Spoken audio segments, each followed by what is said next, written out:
काठ का घोड़ा। किसी गांव में एक लड़का रहता था। उसका नाम अमन था। पढ़ने लिखने में तो होशियार था ही, पर उसे घूमने फिरने का भी बहुत शौक था। वो चाहता था कि दुनिया में चारों ओर घूमे, पर उसके पास कोई साधन नहीं था। उसके माता पिता भी बहुत गरीब थे। एक बार वो घूमते घूमते जंगल में चला गया। जंगल में अंदर दूर तक जाने पर उसे एक महात्मा जी मिले। इतने घने जंगल में उसे अकेला देख महात्मा जी को बड़ा आश्चर्य हुआ। जब अमन ने उन्हें अपने घूमने फिरने के शौक के बारे में बताया तो महात्मा जी ने उसे एक काठ का घोड़ा दिया। वो घोड़ा बहुत अनोखा था। वो आकाश में उड़ सकता था। महात्मा जी ने अमन से कहा, देखो पुत्र, मैं तुम्हें जो घोड़ा दे रहा हूँ वह तुम्हारी घूमने फिरने की इच्छा को पूरी करने में पूर्णतः समर्थ है, परंतु तुम एक बात सदैव याद रखना। वह कौन सी बात है बाबा? अमन ने पूछा। वह यह कि कभी लोभ मत करना। तुम लोभ की इस भावना मन में लेकर घोड़े पर बैठोगे तो इसकी शक्ति चली जाएगी। अमन को यह बात बताकर महात्मा जी अंतर्धान हो गए। उनके जाने के बाद अमन घोड़े पर बैठा और उस पर लगा बटन घुमा दिया। देखते ही देखते घोड़ा हवा से बातें करने लगा। अमन को बादलों के बीच उड़ते हुए बड़ा आनंद आ रहा था। धीरे धीरे शाम घिरने लगी।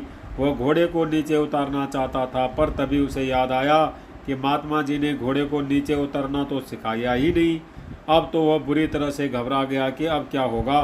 तभी उसने देखा कि घोड़े पर लकड़ी का एक और छोटा सा बटन लगा हुआ है। उसने जल्दी से उसे दबाया तो घोड़ा निर्जन जंगल में उतर गया। रात हो गई थी। इस निर्जन जंगल में वह कहाँ जाएगा, यह सोचकर अमन बहुत घबरा गया। तभी पास ही में उसे एक झोपड़ी में दीपक की रोशनी नजर आई। वो घोड़े को लेकर उस झोपड़ी में पहुंचा। झोपड़ी में एक आदमी बैठा हुआ था। अमन ने उसे अपने बारे में बताकर रात भर ठहराने की बात कही। वह आदमी तैयार हो गया।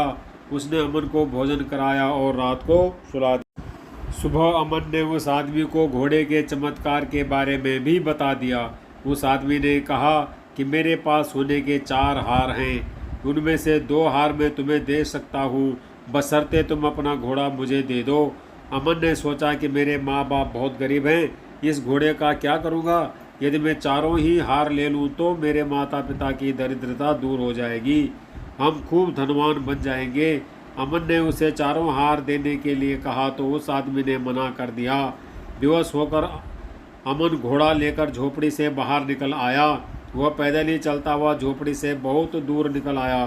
फिर उस पर बैठकर उसे उड़ाने के लिए उसका बटन घुमाने लगा, लेकिन घोड़ा उड़ा ही नहीं। तभी उसे याद हो आया कि महात्मा जी ने कहा था कि लोभ मत करना, पर मैंने लोभ किया, तभी इस घोड़े की शक्ति चली गई।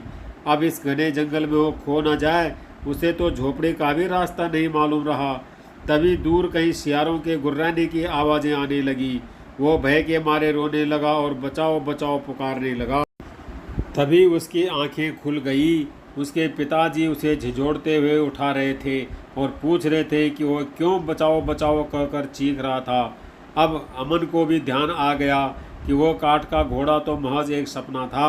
उसने अपने माता पिता को भी अपना सपना सुनाया। उसकी बातें सुनकर उसके पिता ने उसके सर को धीरे धीरे सहलाते हुए कहा, बेटा, सपने में ही सही, उन महात्मा जी ने बिल्कुल ठीक ही कहा था कि आदमी को लोभ नहीं करना चाहिए। लोभ समस्त पापों की जड़ होता है। जो भी व्यक्ति किसी लोभ में फंसा कि वह पाप की दलदल में समा जाता है, जहाँ से निकलना फिर कभी संभव ही नहीं होता। पिता की इस सीख को अमन ने हमेशा के लिए याद कर लिया। उसने अपने जीवन में अच्छा इंसान बनने का संकल्प कर लिया। उस दिन के बाद वो फिर कभी किसी लोभ में नहीं फंसा। इसीलिए कहा गया है कि लोभ या लालच बुरी बला है।